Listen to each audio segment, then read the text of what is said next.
Have you ever walked into a room and felt it instantly, like everyone belongs there except you? You smile, you nod, you try to look normal, but inside, your mind is racing. Where do I stand? What do I say? Am I being weird? And the worst part is, nobody even has to insult you. No one has to reject you. You can feel out of place, even around kind people, even at a party, even at a family gathering, even at work, because the fight is happening inside your head. Mend. Today, we're talking about the psychology of people who always feel out of place, why it happens, what your brain is really doing, and how to stop living like you're a guest in your own life. Because this feeling doesn't just ruin social moments, it steals opportunities. It makes you quiet when you should speak. It makes you leave early when you should connect. It makes you shrink when you were made to grow, and listen carefully. Feeling out of place doesn't mean you're broken. Sometimes it means you're sensitive, aware, and searching for real belonging, not fake fitting in. By the end of this video, you'll understand your pattern and you'll have simple tools to feel grounded anywhere. Ban. Let's name it clearly. Feeling out of place is not just shyness. It's deeper than being quiet. It's that strange feeling of being slightly outside the circle, like you're watching life from behind glass. You can be surrounded by people and still feel alone. You can be praised and still feel like you don't deserve it. You can be included and still feel like you're only tolerated. Jayandia.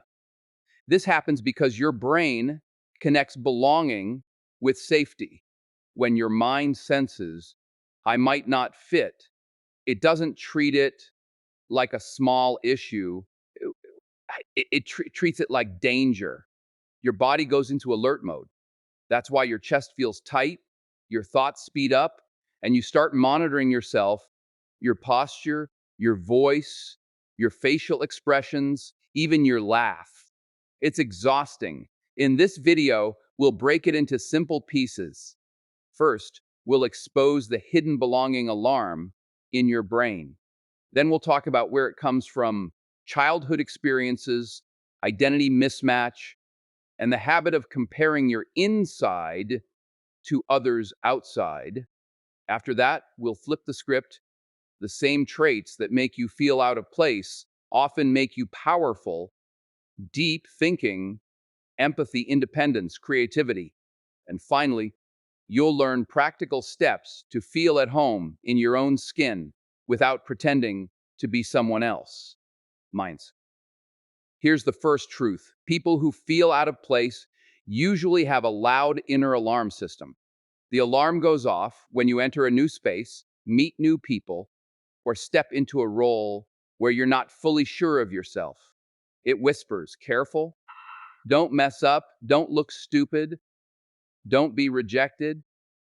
So you start performing, you become overly polite, you try to say the right thing, you laugh at jokes you don't find funny, you avoid sharing your real opinion.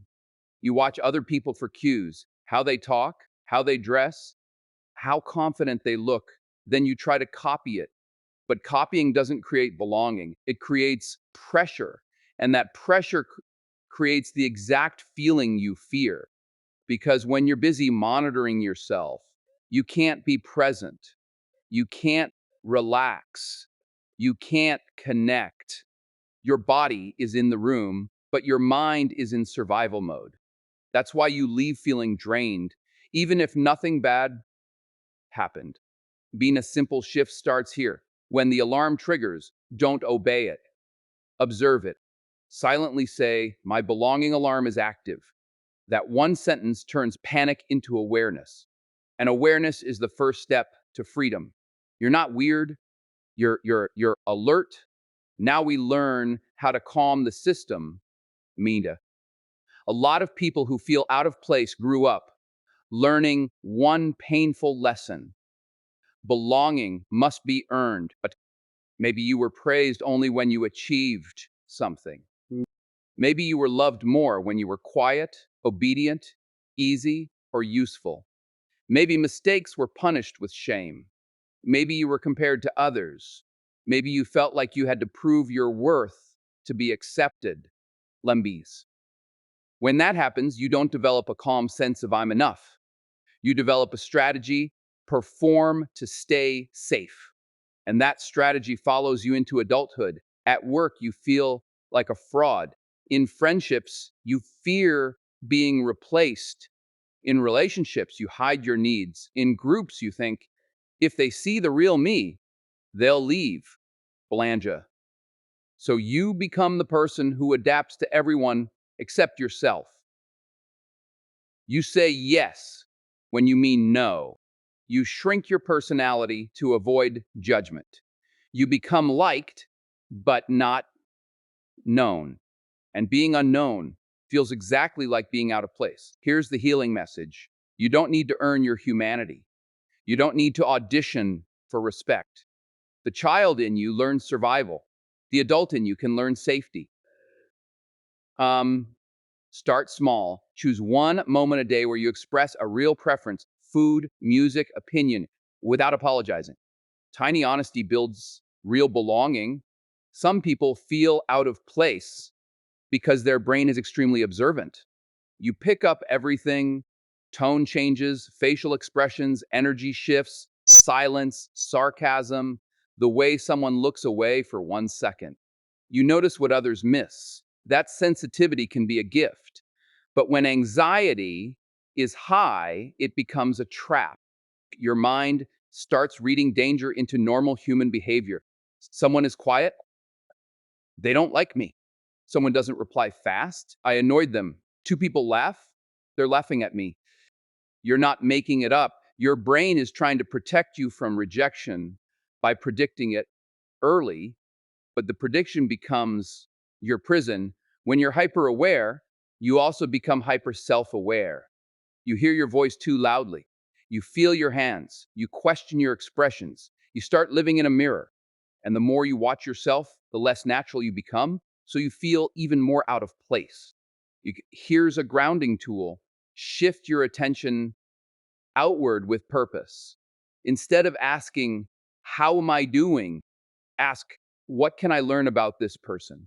Or what's one kind thing I can contribute? Curiosity is the opposite of self-judgment. Presence is the opposite of performance. Yank. Try this in your next conversation. Focus on their eye color, their energy, their story. Listen deeply. You'll be shocked how quickly your nervous system relaxes when your attention leaves the spotlight of self-criticism. And sometimes you feel out of place because you're forcing yourself to belong in a room that doesn't match you. Not every group is your tribe. Not every environment is your home. If your values, humor, interests, or goals don't align with the people around you, your body will feel it. And your body is often more honest than your mouth. Think about it. If you love depth, but the room loves gossip, you'll feel disconnected. If you love growth, but the room loves comfort, you'll feel restless. If you love kindness, but the room loves cruelty disguised as jokes, you'll feel tense. That's not weakness. That's your inner compass. That's your inner compass. But many people make a mistake. They assume, I don't fit, so I must be the problem. No. Sometimes the problem is the room. Sometimes your soul is refusing a fake life. That the goal is not to fit everywhere. The goal is to belong somewhere that allows you to be real.